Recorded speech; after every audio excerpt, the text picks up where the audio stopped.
биринчиден мен кубанычтамын. Биздин чакырыкка ушундай келип баарлашып маектешип кетелик деп. Эң негизги бүгүнкү максат бул диалогда элчилик менен силердин жаштардын оюңарды билелик, угалык дагы бир жолу. Ушу шайлоого бир эле повестка, шайлоого кандай бүгүн биз элибиз үчүн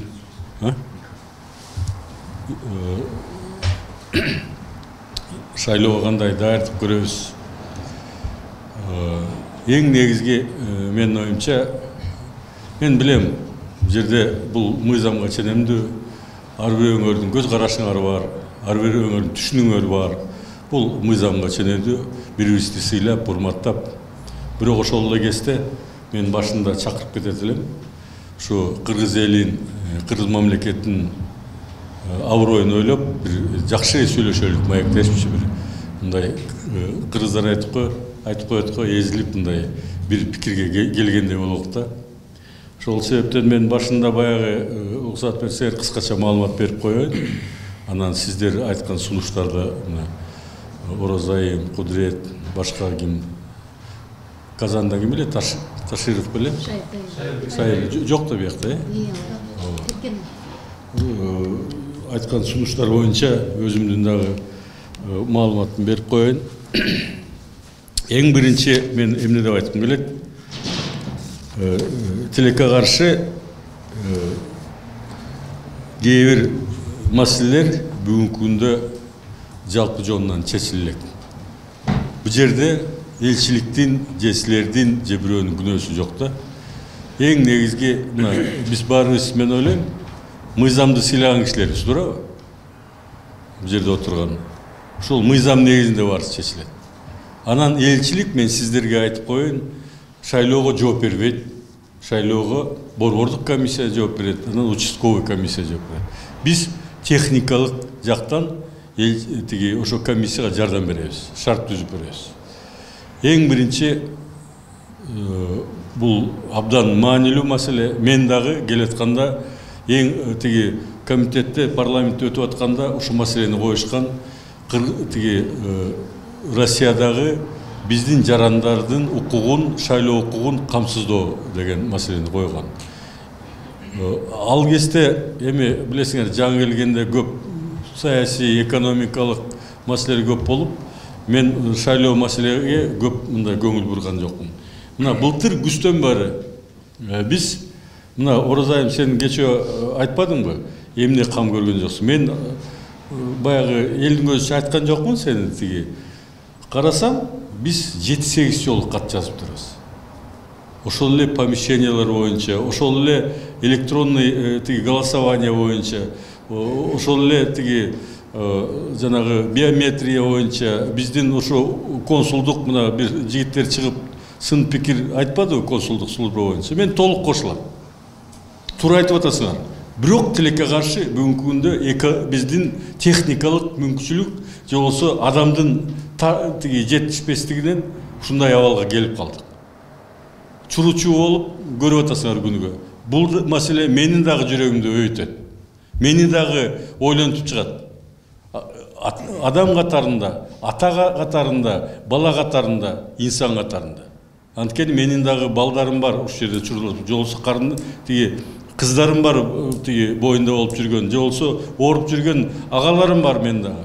Ошол себептен силер туура түшүнүңүздөр. Мен бул жерде ошо эң активдүү жаштарды бүгүн чакыралык деп, кээ бирлер кирбей калса айтып койгула, эгер силерге айтсачы. Андай эме жок. Мен мына азыр балдар кирип айтты, эгерде тизмеде жок кишилер болсо эмне болот? Мен айттым, киргизе бергиле. Бирок баягы документ болсун, туурабы? Киргизе бергиле, мен ачык адаммын. Анын үстүнө биографияны ким билсе, билбесе мен айтып коеюн. Жаш кезден барып, эң жаш депутат Текебаев экөөбүз болгонбуз 90-жылы. Биздин жарандарыбыз көбөйүп кетти. Россияда көп кыйынчылыктар көп, бизге жардам бер дегенден анан келип атам. Эң биринчи маселе бул урматтуу Сооронбай Шарипович ушу маселени айткан. Ушу биздин улан кыздарды, биздин жарандардын укугун камсыздоо депчи, эң биринчи маселе. Бирок ишке келгенде ачык эле айтып коеюн, кыйынчылыктар көп экен. Мисалы, мыйзамдар боюнча. Мына биринчи шайлоо боюнча айтып эле участковый комиссияны тилекке каршы андай жок, мүмкүнчүлүк жок экен. Мыйзам чектелгенде ошо тиги силер окудуңар беле же окуган жок белеңер, мына биздин жолугушууга даярдап бул маселе боюнча тиги чектелүү бар экен, ондай. Бул башка маселе. Өкүлчүлүктөрүнүн консулдук мекемелеринин Кыргызстандын мамлекеттик органдарын чет өлкөдөгү өкүлчүлүктөрүнүн аймагында түзүлүш мүмкүн деп коюптур. Эмне кылабыз? Тилекке каршы. Башка амал жок. Ошого жараша бүгүнкү күндө мына 11 участок ачылды Россияда. Сиздерге айтып берейин, Москвада 2 участок, бул ошо элчиликте консулдук бөлүмдө, экинчиси эме жактан, тиги гостиница жактан. Андан тышкары Санкт-Петербург 1 участок, Красноярск, Владивосток, Якутск, Иркутск, Екатеринбург, Новосибирск, Южно-Сахалин, Сургут. Экинчи жагынан мына шайлоо тизмени билесиңер да, бүгүн карап атасыңар да. Тиги тизме Government КЖ деген веб-сайтында уже иштей баштаптыр.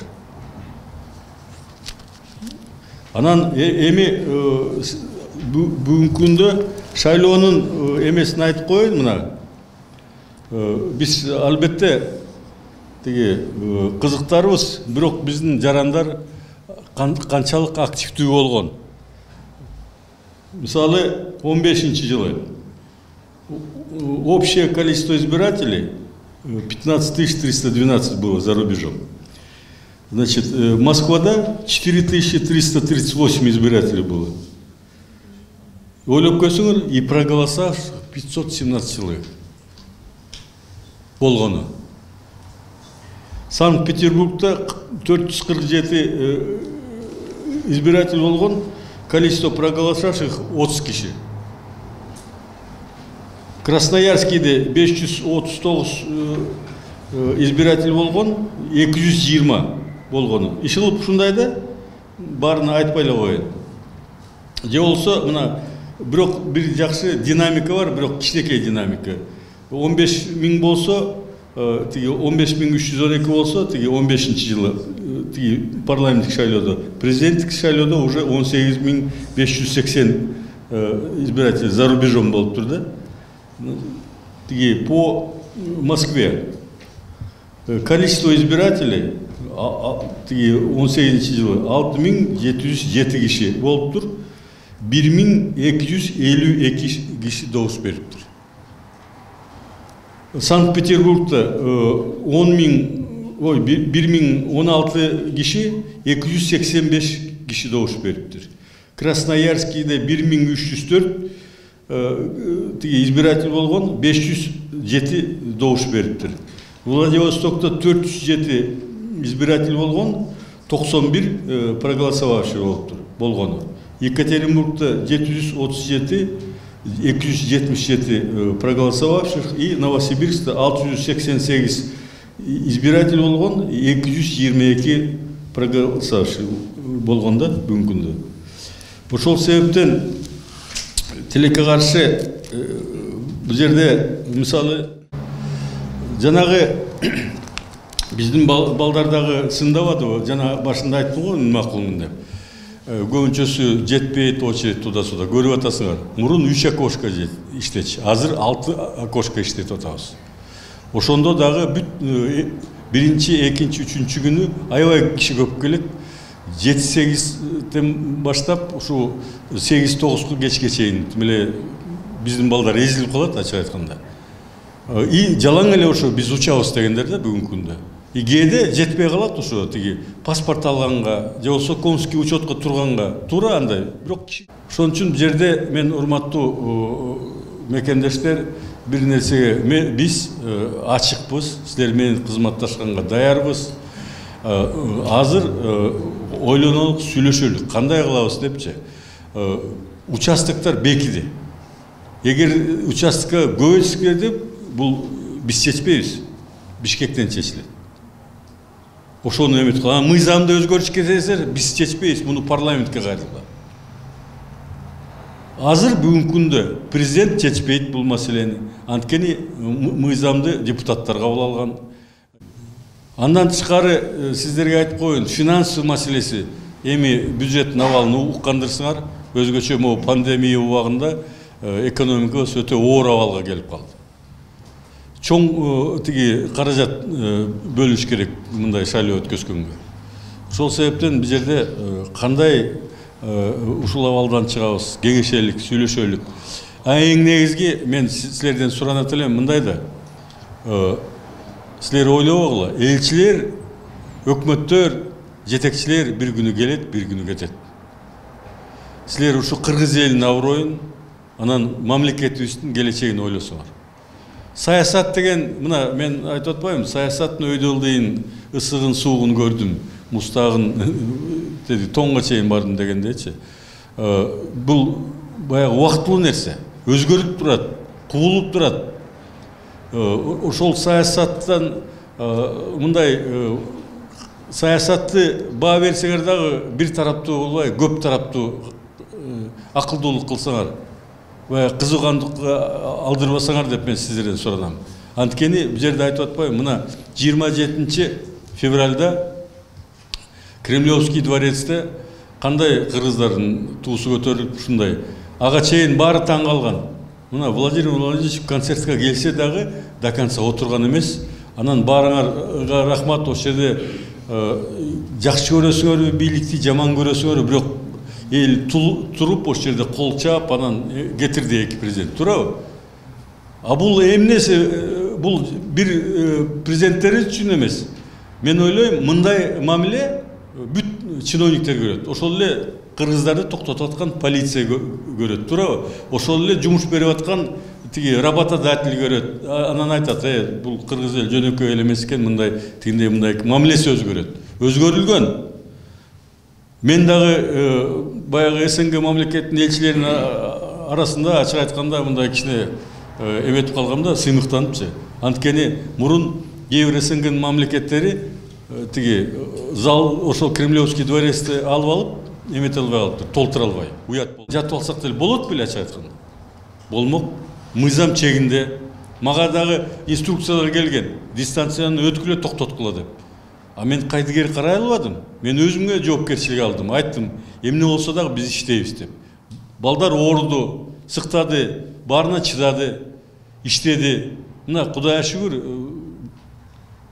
бүгүн сүйлөштүк, мына эмки жумадан буюрса уже 10 рейс болот. Бул жакшы да, туурабы? Биринчи 1 рейс, 2 рейс, 3 рейс, 5 рейс болду эле, эми 10 рейске сүйлөштүк. Могу элди буюрса кетирип алсак деп бир эметип атабыз да, аракет кылып атабыз. Анткени чын эле элдин арасында аябай кыйналгандар көп экен. Мен мындай ойлочу эмесмин да, ойлоп көргүлөчү, мына бул жерде 9000 боюнда бар келиндер бар экен. Биз кетирген эле, дагы очередте канчасы. 8000 кичинекей балдары келиндер кетирдик. Şu мектепке чейинчи балдарды. Жалпы жонунан 25.000ден ашык. Бул студенттер, жанагындай курсанттар, ар кандайлар кошкондочу. Шылып бул жерде мен чакырат элем силерди, урматтуу мекендештер. Давайте бир бүгүн баарлашалык, сүйлөшөлүк. Абал ошондой. Биз жасайбыз деп аракет кылсак, мыйзам бизге жол бербейт. Мен мыйзамды буза албайм да, туурабы? Эртең эле мени жоопкерчиликке тартат. Мыйзамсыз деп чыгат эртең нерселер. Ошол себептен кандай кылабыз, эмне кылабыз? Мен силердин оюңарды укканга даярмын. Саламатсыздарбы. Мен ушул уюшулган уюшуу жерге келген жарандардын уюштуруучусу катары, модератор катары ушул эмне себептен ушул жерге чогулуп келгенибиздин кыскача айтып өтө турган болсом, биздин талап бар болчу. Бул талап ушул убакытка чейинки биз айып болуп аткан ойдо жок пандемия оорусу менен биз шайлоо келаткан шайлоого көңүл болгон жок да. Буга чейин жанагы өзүбүз бир сыйга ооруп дегендей, анан Экинчиден самолет маселелери бул жакта ачка калган мигранттарга жардам берип жүрүп биздин убакыт өттү. Ошол менен алек болуп атып биз билдик, что шайлоо ал карантинге дагы биздин оорубузга дагы башкаларга карабастан канча кыргыз болуп башка болуп бирок өтөт экен да.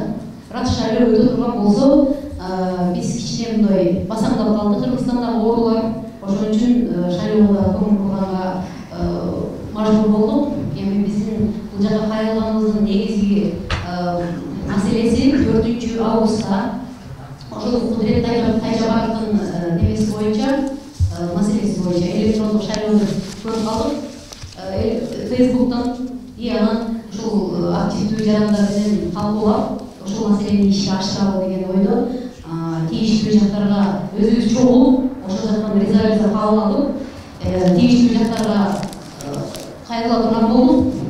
Бирок өзүңүз айткандай элчилик чече турган маселелер бар, элчилик чечпей турган маселелер бар болгон үчүн ал резолюцияны бул жака жүктөбөй эле сиздин колуңуздан келген бизге мындай дипломат катары ушул жердеги мигранттарга канчалык деңгээлде бизге жардам бере аласыз, ошону өзүңүз айткандай баягыдай партиянын талаптарыны коюп эмес, Кыргыздын жарандары катары ортодо ушул кандай кылып биз ушул шайлоону бардык мигранттар ыраазы боло турган, буга чейинки кошулуп аткан статистика боюнча аз адамдар катышыптыр.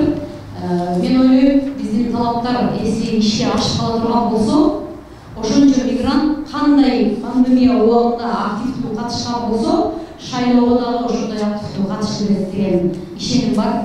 Себеби бул деген бизге канчалык жеңилдик жаратылса шайлоого, мисалы үчүн биометрика же болбосо баягы каттоодон өтүү же болбосо шайлоо участоктары бизге аз деп белгилеп атпайбы? 2 точка депчи Москва боюнча. Москвадагы адамдардын санына караганда бул өтө аз, анан физически успеть этпей турган нерсе болгон үчүн ушул маселелерди чечели деп команда чогулуп келген. Ошон үчүн аны мен ушу менен кыскача токтотсом, анан калгандары өз-өзүнүн сунуштарын айтып, анан ушул нерсени чечип алсак жакшы болот. Пожалуйста, Гимселете, берем свободу. Башка Галибек, Чаман Дрымов, Маврой Кишенкович, бізде қалауымызда жоқ рахмат. Мәселе 2018 жылы Жоғарғы кеңестің имаратында жаштар платформасы деген жиын өткен, жалаң жаштар қатысты. Ошол мигранттар тарапынан барып қатысып, ал жерде президенттік шайлоуда өткен жиынтықтар бойынша бұндай публикация болды. Ал публикацияда шайлоуда біз ең пассивдүү көрсөткөн мигранттар. Себеби Ош областы боюнча 646 миң шайлоо бар экен. Бүгүнкү маалымат боюнча. Бул деген Россиядағы мигранттар саны барабар. Бул деген Ош областы боюнча бир адам шайлоого катышпады деген барабар. Же болбосо Ысыккөл, Нарын, Талас областары 3 област татыр катышпады деген барабар. Бул жөнөкөйлөшүп айтканда 3 област катышпаган шайлоо бул менимче бул элдердин кайдерлиги, экинчиден БШКдан катууну көргөн учуштөр эсептейт. 3 күн алдын, 3-4 күн алдын урматтуу биздин былтыркы президент жыйында өткөргөн Шайдулла Бекова, Нуржамал экөөбүз Zoom'дан түз байланыштык. Биринчи Максат Мырза, Розаев ал жерде айттык. Оп-оңой, жөнөкөй. Бизде мына ишенимизге тышкы иштер министрлиги өкүлү жооп берсин деп сөздү сунду. Ал тышкы иштер министрлиги өкүлү айтты. Бизде оп-оңой. Наоборот, биз усиленно иштеп атабыз ал жерге. 6 адам иштеп атабыз деп айтты. Анан биз ойлодук. Токтой. Биз чындап эле может биз аларга жөн эле күнөөлөп атканбыз. Биз барып көрөлүк өзүбүздүн деп Максат Мырза өзү келип эртемен 11-ден баштап кечки 5-ге чейин тартып жүрүштү. Жүрүптү. Эчтеке формат алган жок, консулдук учетта турган жок. Анан булар Максат Мырзанын телефонун жазып калган. Биздин айтайын деген бул проблеманы ич эмес. Биздин айтайын деген сизге чечүү жолдорун айтып. Сиз азыр Шайдулла Бекова айттык, биздин мобилдик группа бизге бригада март айында башка келип, пандемияга байланыштуу биз чартердик рейстер жок үчүн биздикилер бара албайт. Бизде сотрудниктер жетишпейт. Ошол маселени пандемияда биз волонтерлер жардам бердик, кол центрде жүрдүк, азыр иштеп атышат. Ошол нерсени дипломатиялык кызматта биздер оңойлоп жүрсө, волонтерлор бул жаштар эки-экиден болуп чогулуп жардам берсек волонтерлерге, ошол адамдар каттаса, оңой жолу ошо электрондук адамдарга түшүндүрүү иштерин жүргүзсөк, эч кайсы мигрант буга баш өтүү менен кирип кызыкпайт да. Жөн эле паспорт менен келип шайлап турган система жок. Ошон үчүн биз волонтер катары сизге сунуш, бизде экиден волонтер кабыл алып, биз күнү-түнү ошолорду кабылдап, бизге сиз айтмакчы партиянын деңгээлинде эмес, кыргыз элинин мигранттардын жалпы деңгээлинде баарын ак-кара партия бөлүгү баарын жалпы сизге жардам берип ошолорду каттатып алсак, бизге ошол чоң мигранттардын күнү дагы адилеттүүлүк болушуна жардам берет. Биз эч кимди критикаларга келген жокпуз. Биз жакшы сунуш менен келдик. Ушул сунуштарды толуктап айтып берет, Оруз айым толуктап койсо, биз ошол сунушту карап койсоң, кайрылуу жазганбыз, ошол кайрылууну сиздин электрондук поштаңызга жөнөтүп койсоң. Бул жеке элчиликтин компетенциясы дагы суроолор боюнча. Рахмат.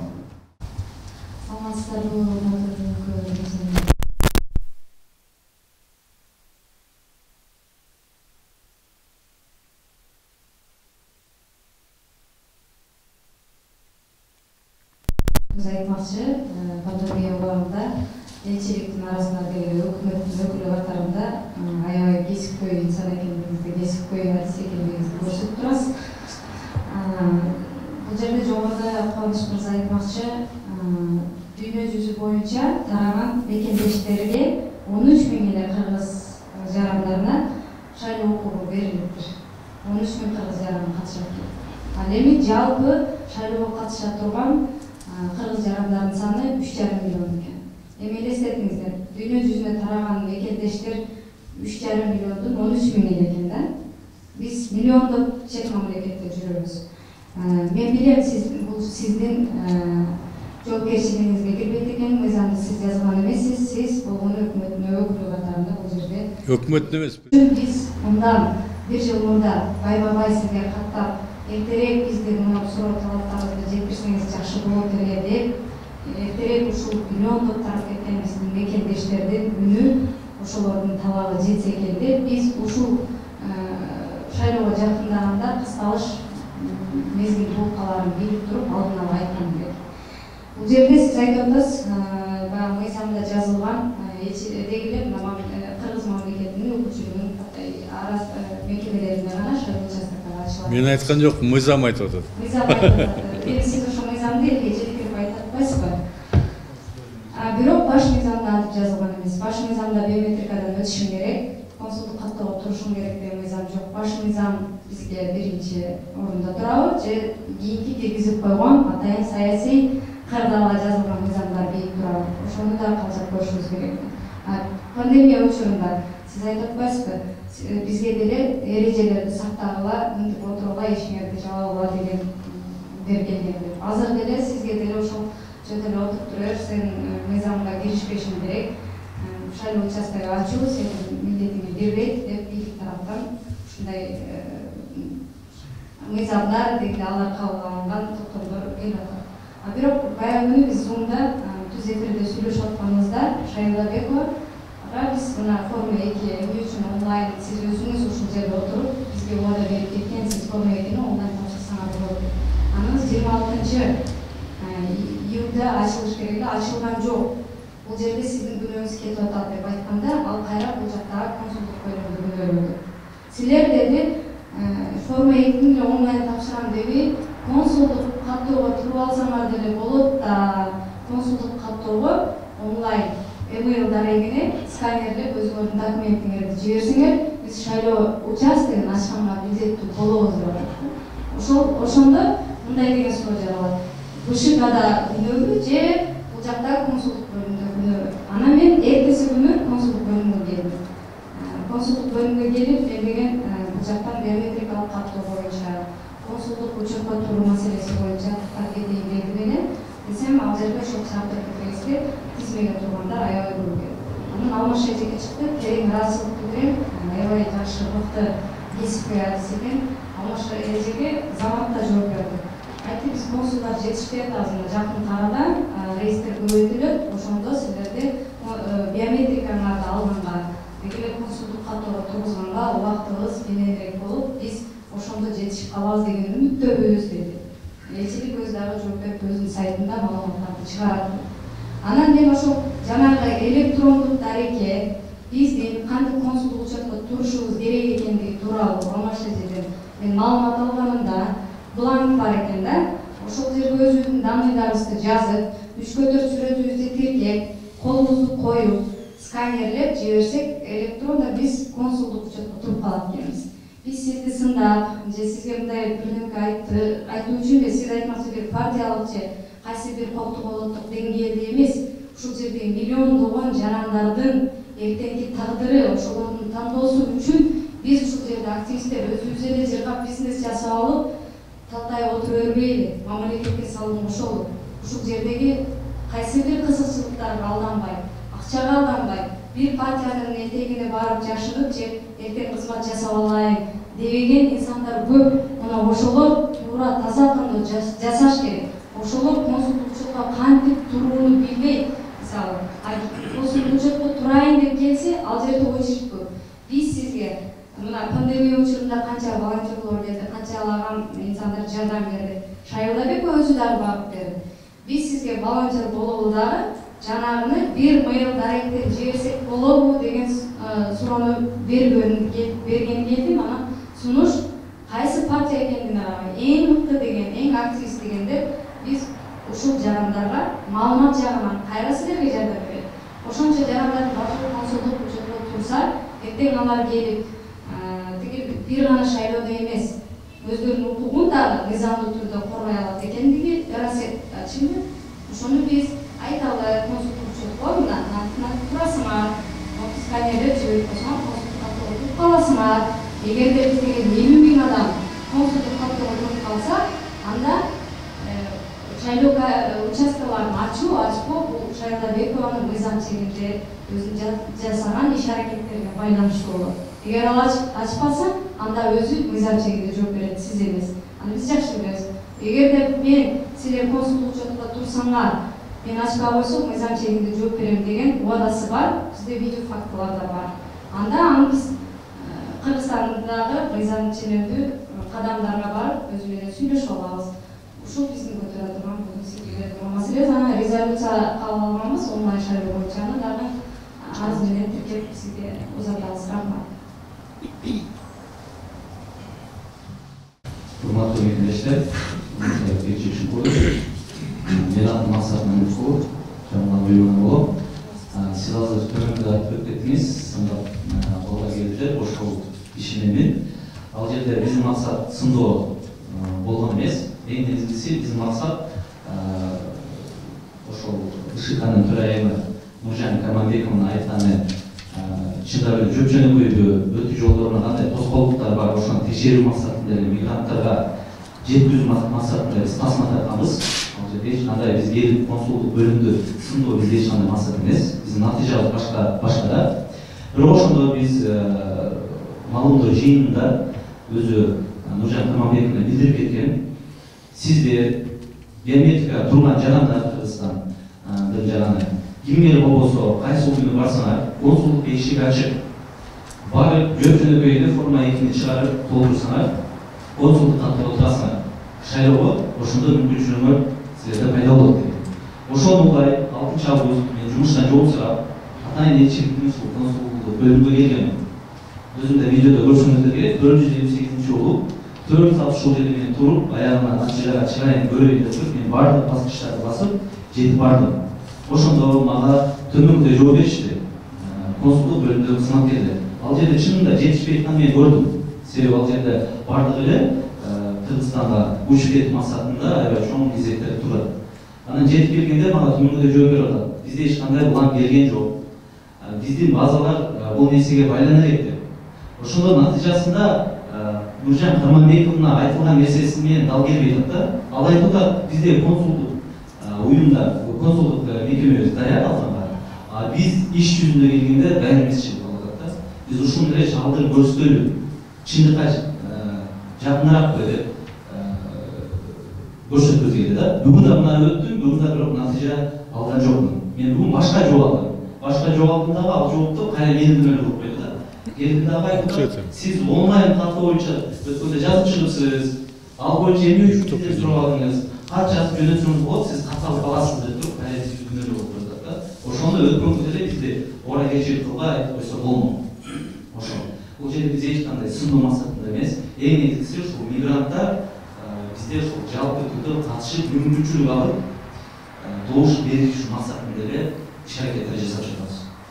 Анан ошого дагы азыр дагы суранып кетет экен. Өткөндө ошол Кышка Турайма да айтты, бизде мобилдик группа келет деп. Бизде азыр көп мигранттар кайрылып атат. Бизде өзүдө биометрика катуудан өтөлөйбүз. Ошону бизге ыңгайлуу түрдө түзүп беришсин. Келип 5 сааттан эч ким күтпөйт бул жерде. Келип ошо 10 мүнөт 15 мүнөт турат турган бизге мүмкүнчүлүк түзүп бериңиздер. Ошону биз сурап кетпекпиз сиздерден. Эгер жардам керек болсо, ыктыярчы жактан, адам ресурс жактан биз колдонууга жардам берүүгө даярбыз. Бизге ошондой мүмкүнчүлүк бериңиздер деп биз суранабыз. Ошону айтам. Саламатсыздарбы? Мен эмне айтмакмын? Мыйзамды ким жазган? Алардын баары белгилүү. Ошондуктан биз ал жерде мыйзамда жазып турат деп атасыз, мүмкүн депчи. Мүмкүн деген бул точка эмес да. Аны өзгөртүүгө болот. Бир гана аракет. Азыр мындай болуп турат да, 2017-жылы биз анча-мынча жерлерге, көп жерлерге барып интервью бергенбиз. Ошондо дагы БШК элчилик БШКга бири-бирине түрктүү футбол эткен күндөр болгон.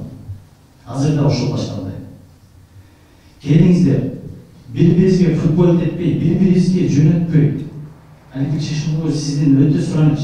Ушунча элдин талабы жана каалоосу бар да шайлоого катышкангачы. Аны 2017-жылы көрдүк биз. Чектөөлөр ушунчалык көп да биздечи.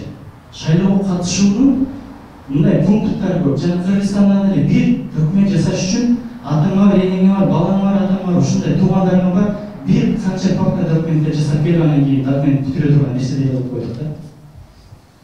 Ошол убакта айтканбыз, сырт жакта форма номер 2 деген келип болсо, жоктуруп койсо болот беле депчи. Болот болчу. Да, мыйзамда жазылган, андай болот эмес, консулдук учет, консулдук мекемелерде гана өтөт депчи. А бирок дагы ал жерде мүмкүн деп жазылып турат. Өзгөртсө болот. Менде эки суроо бар эле. Биринчи суроо, шайлоо комиссиясы түзүлдүбү? Шайлоо комиссиясына канча коомдук өкүлдөр кирди? Коомдук өкүлдөр. Шайлоо комиссиясы түзүлдүбү? Канча коомдук өкүл кирди? Кимдер кирди? Элчиликтен канча кызматкер келет? Комиссияга. Биринчи суроо, экинчи суроо, БШКдан канча тизме келди? Шайлоочулардын канча тизмеси келди? Москвадан, Россиядан жалпы канча кыргызстандыктар шайлоого катыша алат? Шайлоочу болуп. Анан үчүнчү суроо, бул жерде консулдук каттоо менен форма 2-ни алмаштырып да, азыр көбү консулдук каттоого турсак эле сразу шайлоочу болуп сизге кирет экенбиз деп ойлочу. Чындыгында эле ошондойбу же форма 2-ни сөзсүз түрдө толтуруш керекпи? Шайлоого катышуучу болуп сизге кириш үчүн. Ушул үчүнчү суроо. Ушуга жооп берип коесуздар. Sen жооп берчи.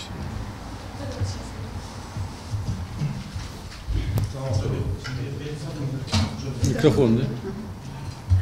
Башкы консулду таанысыңар да, э? Саламатсызбы. Биринчи суроо кайталанбакчы. Шайлоо комиссиясы түзүлдүбү? Канча коомдук өкүл, кимдер кирди? Анан элчиликтен канча кызматкер комиссияда болот? Бул суроо боюнча комиссиянын мүчөлөрү бул деген тип деп коет, территориальный избирательный комиссия Бишкек деген ошол негизи. Булар тандап чыккандан кийин, бул президент болгондон кийин аны бизге беришет да. Шайлоо комиссиясы жокпу? Мына өтөбүз возможно ошол үчүн аны келет да бизге. Потому что муну биздин элчилибиз өзүнүн жеги болуп тандабай, муну именно ЦИК уровенде да. Biz seçpeybiz. Bunu территориальный избирательный комиссия чечет. Анан жанагы шайлоо эме боюнча сен тагыраак жооп бербейсиңби? Тизме боюнча дагы келелек, анткени учетко турушат, туурабы? Алар тактагандан кийин жана 19-сентябрда бүтөт турбайбы? Тиги форма 2-нде. А форма 2-ни сөзсүз толтуруш керек деген бизге милдеттенген да. Бул жок. Немеда орусчада не будет список членов избирательной комиссии. Я об этом говорю. А список избирателей это совсем другое дело. Нет, я про это и говорю. Шайлоо комиссиясы канча өзүнчө, а список избирателей канча шайлоочу адам болуп тизмеге кирди? список избирателей бүгінгі 4800 билемеді. На сегодня, на сегодня. Ошол біздің бүгінгі өзі бар да, үлкен самый жарышады. То есть и третья форма 2 обязательно заполнять? Жоқ, форма 2 заполняется тоже непосредственно, когда времени остается мало, когда человек не состоит на учете, в этом случае форма 2 заполняется. Сейчас можно консульский учет настать даже Конечно, все, да? конечно, да. То есть, но основное условие – это сдать биометрику. Консульский учет можно сдавать по электронной почте, а на форму 2 по электронной почте можно заполнять? Форма 2, но там же нужно написаться же. Ну, к сожалению, так. У нас негізінде ушул жаза берген суроо боюнча консулдук шайлоо айын немножко туура эмес, ну как туура эмес акцентти өтө көп консулдук контора деп койгонда, бирок негизинде консулдук кантоодо турган измененин тышкары сөзсүз биометрика таным болуш керек да. Эгер Кыргызстанда бир жолу ошол танысын тапшырышы болсо, анда все дистанционный түрдө консулдук кантора можно подать, мы перестанем все, то есть нет необходимости приходить. Бирок эгер федералдык жолу кармактын отпечаткаларын тапшырып алсаң, ошол именно ошол себептен сөзсүз келиш керек.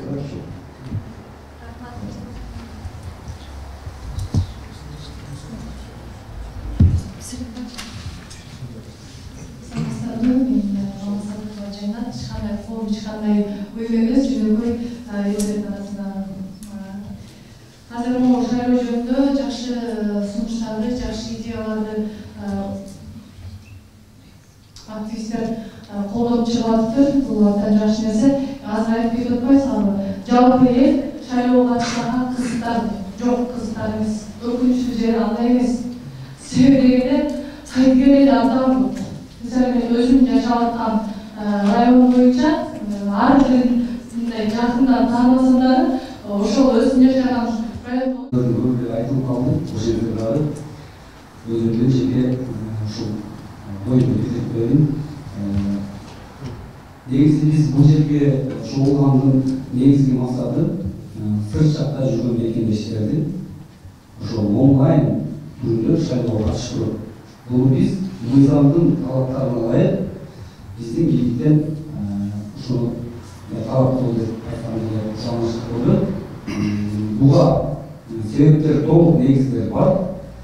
Өндүкөр мамлекеттер онлайн режимде ошол шайлоого катышып жатат. Бир канча алдыда бул жөнүндө сыналып келген. Анан болгону мен эмне айтайын дегем, болгону биздин президент, биздин өкмөт, биздин жогорку кеңеш буну кааласа. Мына жакында жогорку кеңеш каникулга тарап жатып, аябагандай эле көп мыйзамдарды мындай тез убакыттын бир күндүн ичинде, саналуу сааттардын ичинде кабыл алып коюп кетти. Эмне үчүн өзүбүздүн жарандар, сырт жакта жүргөн миллиондогон ушул биздин мекемдештер шайлоого катыша албайт. Биздин мыйзамдын талабыбыздарды эгер президент кааласа, жогорку кеңешке ушуну сунуш берсе, жогорку кеңеш мейлинче бир эле күндө чогулуп, ошол бир канча мыйзамдарды кабыл алган сыяктуу ошол сырт жакта жүргөн мигранттардын дагы онлайн түрдө шайлоого катыштырууга мыйзамдарды өзгөртсө болот. Буга толук негиз бар. Анан бул карындашыма бир аз жол беретинде айтып кетейин.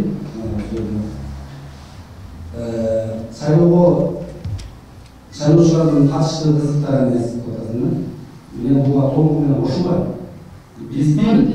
Биздин мүмкүнчүлүктөр, шайлоочулардын мүмкүнчүлүктөрү чектелген үчүн алар кызыктар эмес. Биздин бүгүнкү күндөгү парламенттин жана башка ушундай саясаттын туура эмес багытта кетип аткандыгына үчүн алар кызыктар эмес.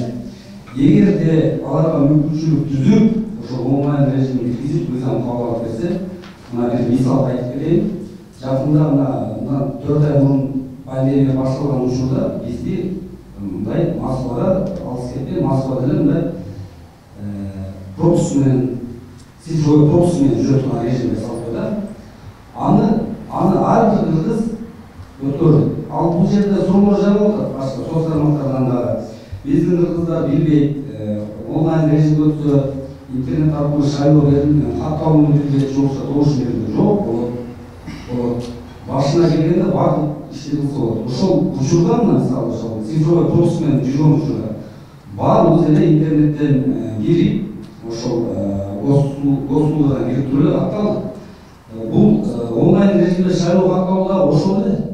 Андан бир мындай айырмасы деле жок. Ошондой эле кирип катталып, өзүнүн паспорту менен сүрөткө түшүп, ошол программага киргизип берсе, борбордук шайлоо сайтка ачып берсе, ошол сайтка катталып жөнөтүп эле, ошонун негизинде мындай добуш берип атат да. Катталып, биздин быйылкы парламент 4-октябрь жүргүзүш шайлоо биз бекемештердин укугун толук шарттуу мындай камсыздап берип сурабыз. Рахмат. Иә. Вышкамен кызматташасыңарбы? Албетте, биз мамлекеттик шайлоо участкаларын берди, вышка аныктайт же сиздерби? Алар аныктайт. Аныктайт. Асканыч билдирди. Иә. Шайлоо участкаларын кимдер ачат бул жерде? Өзлөрү аныктайт. Сүйлөшүүлөрдү вышкага жүргүзөт, Россия Федерациясы менен. Что-то такыр эме сливает. Россия Федерациясы менен сүйлөшүүлөрдү вышка жүргүзөбү? Вышка аныктайт. Вышка аныктайт, да? Ошол сүйлөшүп ачат. Биздин негизги максат консулдук каттоону электрондук вариантта кылса, биздин жарандар, ушу миллион деген жарандар бизге катталып калса, ошолорго бизге шайлоо участкаларын көбөйтүп берсе, биздин жарандар ушу шайлоого чыгып калса деген максатым бар экен. Эми биз келинчекте сиз өзүңүздүн башында билдиргениңизде бизди мыйзамга таандап болбойт дегендерди койдуңуз да. Отурсак болот. Жок, мен болбойт деп айта албайм. Бул андай укугум жок. Ошондой дегендерди жок, силер туура эмес түшүнүп алсаңар, мындай да, жана эгер мындай ар бир сөздү мен талдап сүйлөйм, как дипломат катарында. Ар бир өңөрдүн өзүнүн түшүнүңөр бар, өзүңөрчө бир оюңар бар деп айтпадым. Ошон үчүн силер өзүңөрдүн оюңарды мындай мен айткан сөздү бурмалабагыла. Мен антип айткан жокмун, что болбойт дегенде мындай. Мен айттым, мыйзам боюнча момундай деп окуп бердим мыйзамды силерге. Бир четин. Анан чечмелеп бербедимби? Бул жерде мен кабыл албайм мындай эмелердичи. Туураны туура деп айтыш керек. Мына мисалы электрондук каттоону мен дагы замын, ачык эле айтайын. Бизге оңой болмок да, туурабы? Биз эл келип тапрабай, биз тынч эле отура бермекпиз. Уксаң котур сөздү. Балдар ошо эме участковый комиссия отуруп эле баарын эметип эле оңой да бул эме турмушту дагы эмени дагы адамдын ден соолугун дагы психикасын дагы убактын дагы үнөмдөйт, туурабы? Бардык жагынан. Бул заманбап нерсе. Мен сиздерге айтып коеюн, мен келгенде электронный документооборот элчиликте киргизейин десем, киргизе албай койдум. Эмне себептен? Каражат жок, программалар жок. Программаларды Бишкектен келиш керек экен. Мына бул жерде мен сотрудниктерим турат. Анан жана электронный очередке деп айтып атат. Мен даже күнүгө буларды урушчумун. Электронный жана могу тапыр-тупыр болбой, электронный очередь киргизгилесем, каражат жок, тиги бөлүнбөйт борбордон. Анткени өзүнчө программа болуш керек, билесиңер силер. Тилекке каршы. Мындай мен мындай да, мен абсолютно ачык адаммын. Анткени айтып атпаймынбы? Мен ойлогон оюм, сүйлөгөн сөзүм, жазаган ишим мен дал келтиргенге 100% болбосо да 90% кылам. Анткени 10% не от меня зависит дегендей да, бывает случаи. Сиз айткан ойлордун баарын туура кабыл алабыз, колдойбуз. Чынында бул пандемия бул элчиликтин негизги функциясынан башкача жумуш болуп калды да. Ошол себептен мен жана Тимурга деле айтканмын, ошол электрондук каттоо өткөзсөк болот, болбобу, ким катталган, прозрачный болмок, кимдин арызы каралган, кимдин арызы эмне себеп менен отказ болгон, ошонун баары көрүнбөк депчи. Буга көп деле чыгым кетмек эмес, убакыт кетмек эмес. Мисалы, Баткендин Сайыл айылынын балдары бир күндө эле 4000 рубльга сайттарга приложение жасап коюшкан. Ошол айылдык коому канча акча түшкөн, неге жумшалган бүт талкуулап ошол жерден чечишет да, бүт дүйнөсүнөн келип көрүшөт. Мисалы могу чартердик рейсте приложение менен кылганда анда эч кандай коррупция же хакерский атака эчтеке болмок эмес, ал жөн эле тизме. Ошол чартердик рейстеги очередь ушул консулдук каттоо биометрикадан өтүүчүлөрдүн убактысын, желаниясын жокко чыгарды да. Ошол себептен азыр мен негизги маселеге кийин кезек токтолоюм. Ошол себептен консулдук каттоону приложение аркылуу каттай турган деңгээлде муну элчилик өзү чечсе болот. Бул эч кандай мыйзам бузуу эмес да. Бул элчиликтин жумушун жеңилдетүү. Биометрикасы бар, мисалы менин биометрикам бар, бирок консулдук каттоодон өтө турган адамдар приложение аркылуу катталса, бул жакта бошо турган адамдар биометрика өтүш үчүн келишкенге убакыт жана орун бошомок деген сунушта. Эгер сиздерде каржы жок болсо, убагында эстелик коюу үчүн деле мигранттардан акча чогулгансыздар. Ошол сыяктуу демөөрчүлөрдү ошол приложение онлайн каттоону демөөрчүлөрдү биз активисттер таап берели, ошол приложениени иштеп берип, бул жакка база данный чогултуп бергенгечи сиздердин жумушту жеңилдетели. Ал эми бул жактагы бош отургандар ошо биометрика менен такыр каттоосу жокторду кабыл алсын. Бул эми азыр учурдан абалдан чыгуунун жолу да. Бул жерде каржылык маселе болбой, биз убактысы боюнча дагы сураганбыз программисттерден. Даже бекер жасап берели дегендер бар да. Бүгүн эле Америкадан байланышка чыгышты. Онлайн добуш берүүнүн программасы оңой эле, ал жерде эч кандай графика, видео жок. Ал жерде көбүнчө эле текстовый менен эле сүрөт иштелет. Ал эң жөнөкөй программа дейт. Ал эми жана мен онлайн конференцияны Zoom'дан көрдүм. Нуржан Шайлдабекованын жоопторун уктум. Ал айтып атат, хакерский атака болот онлайн добуш ишке кирсе приложение аркылуу. Хакерский атака, азыркы биздин шайлоо системабызга да болот. Себеби шайлоо бүткөндө мынча жолу кибератака болду деп отчет беришет өздөрүчү. Биз ошондон королуп калдык деп. Ошол хакерский атакадан королуп калып, бул ошол мамлекеттин БШКнын милдети. Онлайн шайлоо өткөрүүнүн экономикалык жактан бригадасы, мен өзүм экономистмин, билимим боюнча. Приложение келтирүүгө көп болсо, иштеп чыгууга көп болсо 10 000 долларлык акча кетет, иштеп чыгууга. Анда бизде ГРСдин Борбор шайлоо комиссиясынын базасында данныйлар бар. Эгер мен мигрант катары дүйнөнүн кайсы бурчунан болбосун приложениени көчүрүп алып, паспортумду сүрөткө тартып, миграционный карта, визамды сүрөткө тартып, анкетамды толтуруп жиберсем, ал автоматический түрдө эле программа салыштырып коет. Кудурет Тачебаев ушундай паспорт алган, качан өлкөдөн чыгып кеткен, азыр каякта. Бүт баарын салыштырып эле верификацияны өткөрүп коет. Аны адам деле кыйналбайт да. Еще ал жерде өзүн далилдеш үчүн паспортунда сүрөткө кармап, өзүн кошо тартат да. Бул Россияда колдонгон көп программалар ушундай верификациядан өткөрөт. Мунун техникалык жактан эч кыйынчылыгы жок. Каржылык жактан дагы айттым. Эң негизги маселеси мыйзамдык жакта. Жана бул президенттин эрки. Конституцияда жазылган. Президент конституциянын гаранты. Ал эми ошол эле конституцияда ар бир жаран шайлоого жана шайланууга укуктуу деп жазылган. Президент журт атасы катары ошол ар бир жаранына шайлоого шарт түзүп бере албаса, анда ал гарант деген сөзгө татыктуу боло албайт. Мисалы, балаңдын деле буту сынып калса, сен ага же балдак же коляска алып бересиң. Бул жерде мигранттардын буту сынган абалы жумушта иштешет. Консулдук каттоо, биометрика, пандемиктен пятницага чейин белгилүү убакыттардын ичинде. Ал учурда мигранттар жумушта иштешет. Bir gün gelip кеткенде 2-3 gün акчадан калышат, жана жумушунан айдалышып, сен мындай прогул кылып атасың депчи. Эгер ушул онлайн түрүндө болгондо, мисалы, хотя бы консулдук каттоо, шайлоо дем алыш күнү болуп, катышуу жана 600 киши эмес, өөлөр болушу мүмкүн. Онлайн түрүндө эгер түшүнүшпөсө, могу активисттер, коомдун жетекчилери, партия мүчөлөрү жардам беришмек, каттоо бергенгечи. Бүгүн мага максатыбызды айтып атат, азыр консулдуктан онлайн каттоо кирди, сайтка кирип, бланканы көчүрүп алып, сүрөтүн жабыштырып, анкета толтуруп, кайра сканер кылып жиберсең, ошентип каттасаң болот дейт. Бул тескерисинче аны кыйындатып атат да. Мисалы, мен жөнөкөй мигрантмын. Телефонума кирем, менде компьютер жок. Телефонума кирем дагы каяка көчүрөм, аны телефонго көчүрөм. Анан каяктан распечатка кылам. Москвада ксерокопия табыш ушунчалык кыйын. Мен бир документти ксерокопия кылыш үчүн атайын элчиликке келдим. Тимур мага жардам берип, ксерокопия Москвадан тапып койдум деп. Тиги распечатканы каяктан алат жөнөкөй мигрант? Бул тескерисинче наоборот кыйындатып салды да. аны жөн эле электронный анкетаны толтурасың, сүрөткө тартасың өзүңдүн документиңди. Жибересиң, элчиликтин базасына түшөт. Эч кандай распечатка же кол менен толтуруп сүрөт жабыштырыштын кереги жок. Сүрөткө түшө турган жерлер да жок. Москвадачы кыргыздар үчүн мындай табыш кыйын да.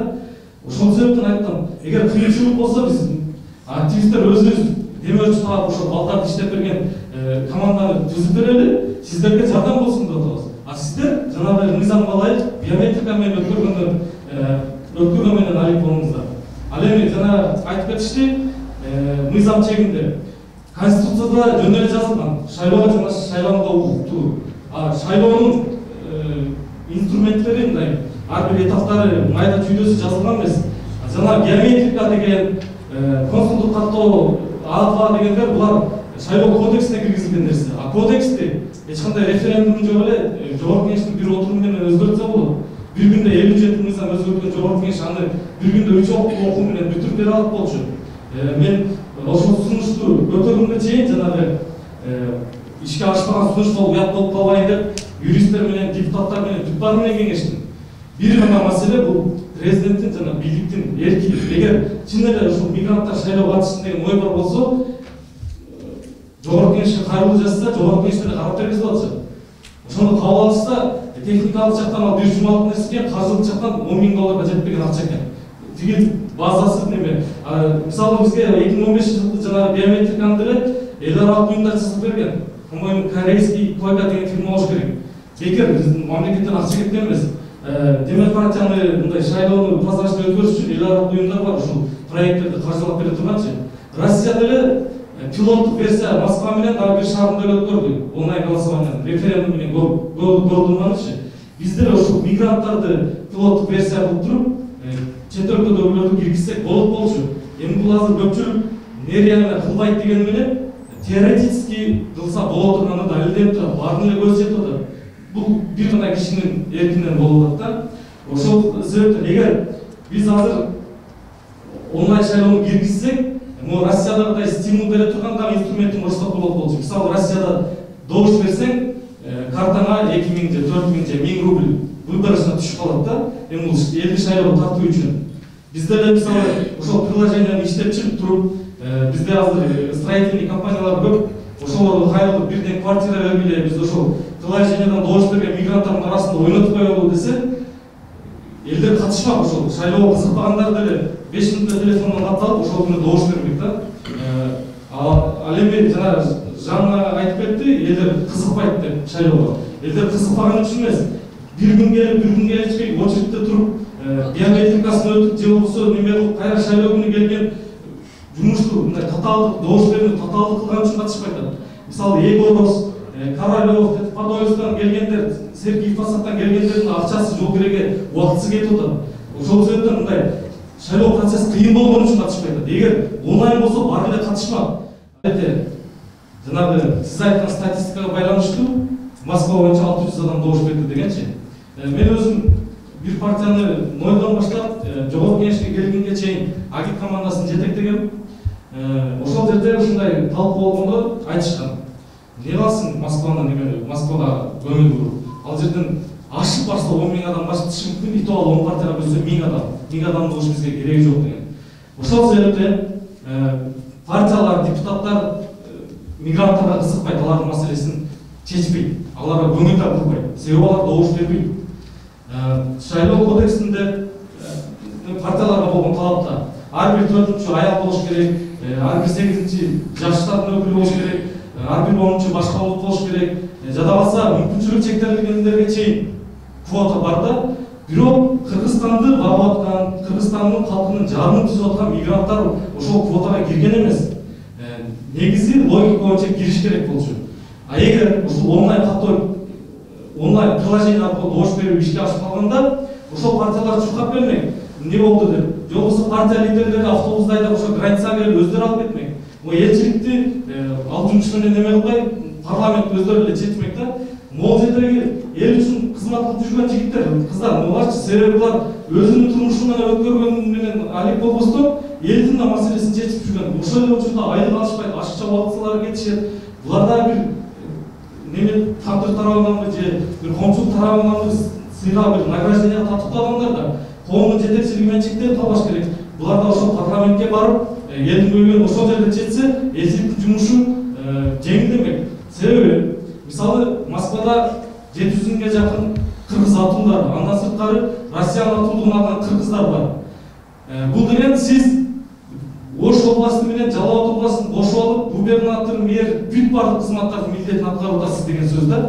Убагында Жогорку Кеңештин өкүлчүлүгүн Москвада ачканда, ошол демилгечилерге кылмыш козгоп, мындай саясий чечим менен жокко чыгарып коюшкан. Чындыгында ушунча адамы бар аймак өкүлчүлүккө ээ болуш керек болчу. Ошондо элчиликтин жумушу жеңилдемек.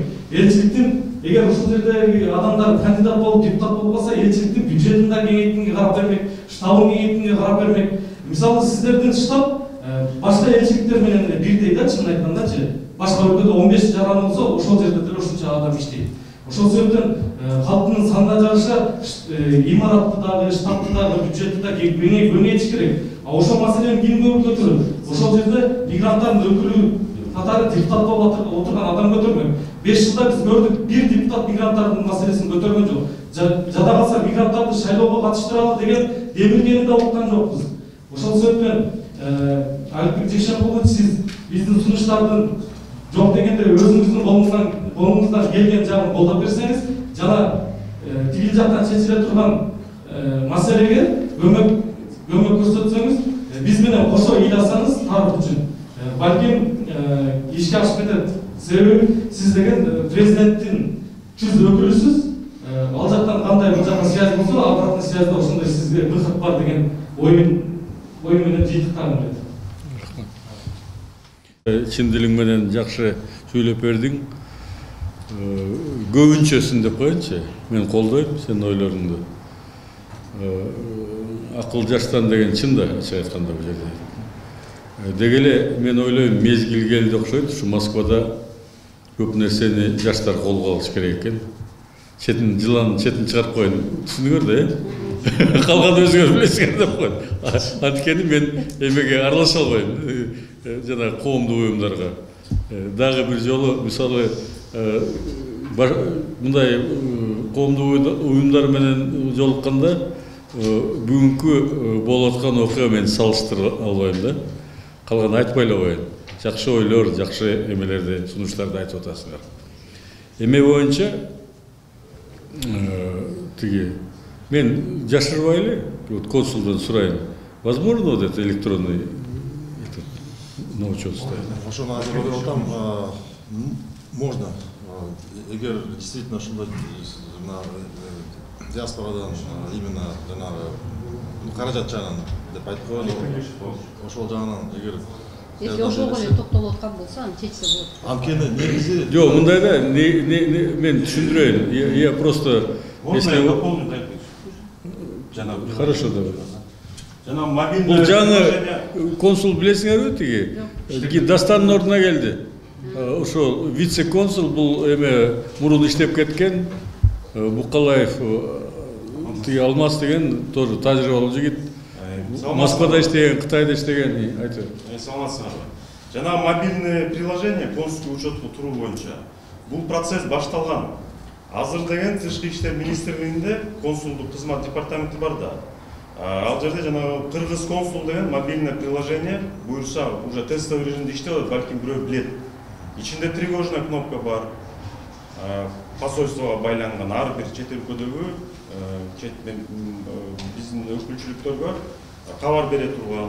Ошонун ичинде дагы ошол консулдук учетко тура турган мүмкүнчүлүк иштеп жатат да. Балким мен тактайын, анан бирөө аркылуу кабар берип калышы мүмкүн. Если ошол мобилдик приложение иштеп калса, ал мүмкүнчүлүк ачылат. Ошол кыргыз консул деген мобильное приложение тестовый режимде азыр уже иштеп атат. Башка сөз жокпу? Башка сөз жок. Ошол эле. Эми силерди МИД күтүп атса, көпкө күтөбүз, туурабы? Ачык айтканда.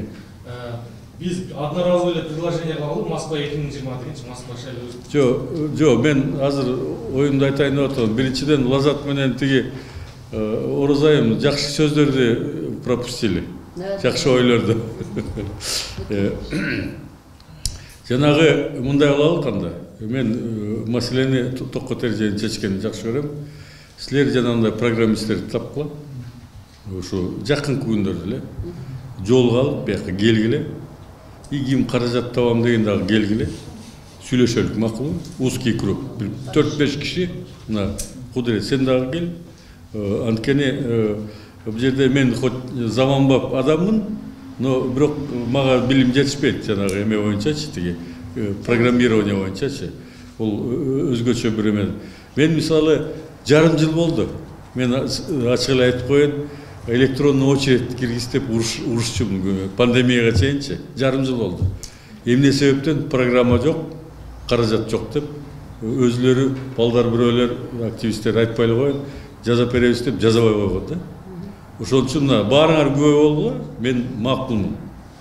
Ушу Оразай макул эмесмин деп айтпа. Мен макулмун. Тиги ушу бүгүн эртең десе эртең, бүрсүгүн десе бүрсүгүнү силерди кабыл алып, ушу инициативный топ деп коелукчу. Бул биринчи чечим болсун. Бирок мен давайте два зайца убьем. Первая электронная очередь вообще консульскийгече жаза бергиле, ошол эле бир эле программа. Экинчи ошол очередь тиги эмеге каттоого туруп. Макулбу? Макулсыңарбы? Мына здесь баарыңар турасыңар, мыкты улан кыздарсыңар, сыйлайм. Мен силерди сыйлаган үчүн чакырдым. Сыйлабан киши менен мен сүйлөшпөйм вообще, билип койгула. Анткени адамдын баягынан билет да, билинет да, туурабы? Айткан сөзүнөн, жазган ишинен өмүр бою жана бекер айткан жокмун, силер ошону уктуңарбы? Элчилер, башка чоңдор бир күнү келет, бир күнү кетет, туурабы? Элибиз, мен жанагы тарыхка калуу үчүн эмес, мен эл үчүн жазганга аракет кылам да. Анткени мен дагы элден чыккан жигитмин. Мени тарыхымды карасаңар, далайды көргөм, эч ким мени түрткөн эмес эч качан. Өз эмгеги менен келетем. Өзүмдүн сабырдуулугу менен келетем. Өзүм билим менен келетем. Ошон үчүн силерге рахмат. Кудурет абдан жакшы мындай ойлонуп турган сөздөрдү айттың да. В принципе, мен деле ойлойм, что тут такого сложного, да? Электронное голосование. Наоборот, легче же. Это от чего происходит? Эмне себептен мындай болот?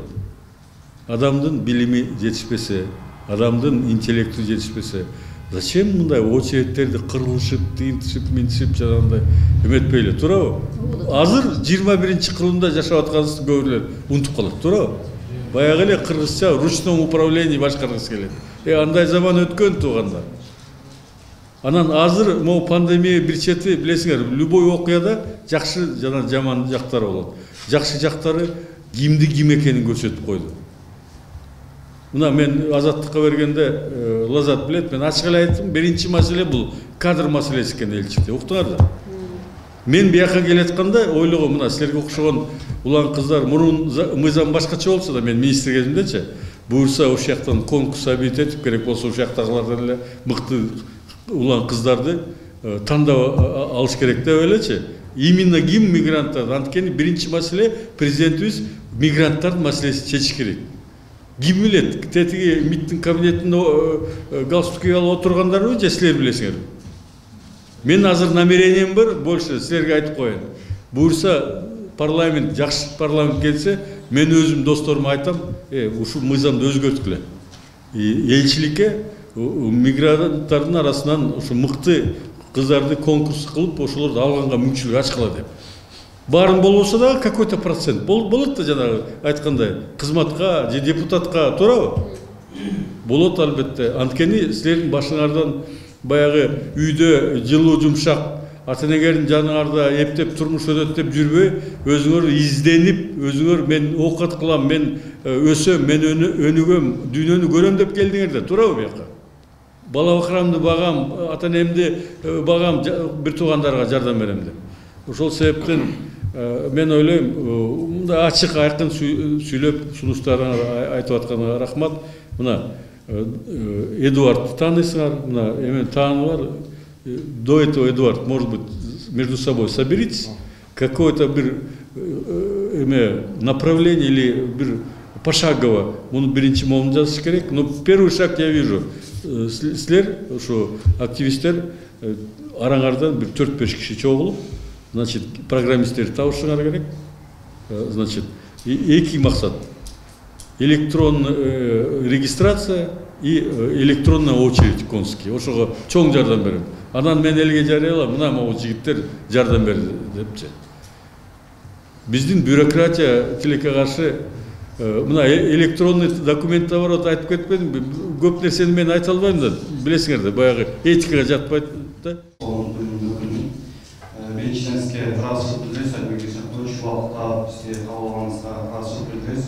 Экинчиден бул жигиттер кыздар айтып кеткендей, биз бүгүн сындайды деп келген жокпуз. Чынын айтканда, бала ыйлабы сайын чек жок дегендей, бизди ыйлап келдик да. Буга чейин азыркы жана кандашыбыз айтып өтпөдү, эл кайдыгер депчи, туура кайдыгер болуп келген. Бирок кайдыгер эмес адамдар деле көп да. Мен ушул диаспорага аксакалдарыбызга аралашканыма 10 жылга жакын убакыт болду. Ошол кезде четте 2-3 эле жаш жигит кыздар отурчубуз, калган улуу возрасттагы аксакалдар эжелер болчу да. Ошондой отуруп тааныбалчымын. Эмне үчүн жаштар жок, эмне үчүн мындай өзүнүн позициясы бар, ой жүргүзүү бар жаштар жок деп тааныбалчымын да. Ошондо да ушул айтканда кайдыгер элдер депчи, жок кайдыгер эмес экен. Эгерде биз аракет кылсак, эгерде биз ушундай иш-чараларды уюштурсак, эгерде биз ар кандай маданий, спорттук, ар кандай ушундай өзүбүздүн позициябызды билдирсек, ойгонот экен. Просто адамдар ойго түшүрүш керек экен. Мына Кудайга шүгүр, бүгүн келгени эле ушунча болду да. Келе албагандар чогуу, группада канча адамдар бар. Ушул жигиттерге, кыздарга рахмат, ушул эмнени көтөрүп чыккан. Мен бир суроо бере кетейин сизге. Мамлекет бизди ушул чет өлкөдөн жүргөн мекендештерди шарт түзүп бергенге шайлоого кызыктарбы, укуктуубу, кызыктарбы? Кандай дейсиз? Кызыктар эмес, милдеттүү. Мен жана айтып атпаймынбы, президент бияка жөнөтүп атканда шайлоо маселесин дагы айткан. Бирок тилекке каршы мына Сооронбай Шариповичке кандай мурас калтырганын Атамбаев билесиңер. Бюджеттин абалын, карысын, моралдык, психологиялык абалын, саясатчылардын деңгээлин, абалын, жалаң шопурлар башкарып жүрбөдүбү, туурабы? Тилекке каршы ошондой болуп атпайбы? Мына канча убакыт саясий күрөш менен кетип атат ал кишини ачык айтканда. Убакыты бош болгондо эле көрүп атасыңар, жолго чыгат, врачтарга барат, ушундай аракет кылып атпайбы?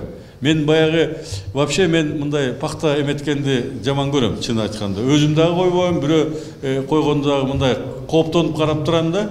Ачык айтканда, бирок чындыкты айтыш керек да мындай. Убакыт келгенде, билесиңер. Сындаш оңой. А бирок бул маселеге келгенде мына азыр мен оюмча президенту не до выборов по большому счету. Бирок вилкага туш келип калды да. Эгерде шайлоону эметсе, укугу жок, болбойт. Тиги конституция не позволяет дегендей да. А эгерде өткөзсө, абал ушундай даярдык, кыйынчылыктар көп. Бирок эми жүк бара-бара оңолотко деген ойдобуз.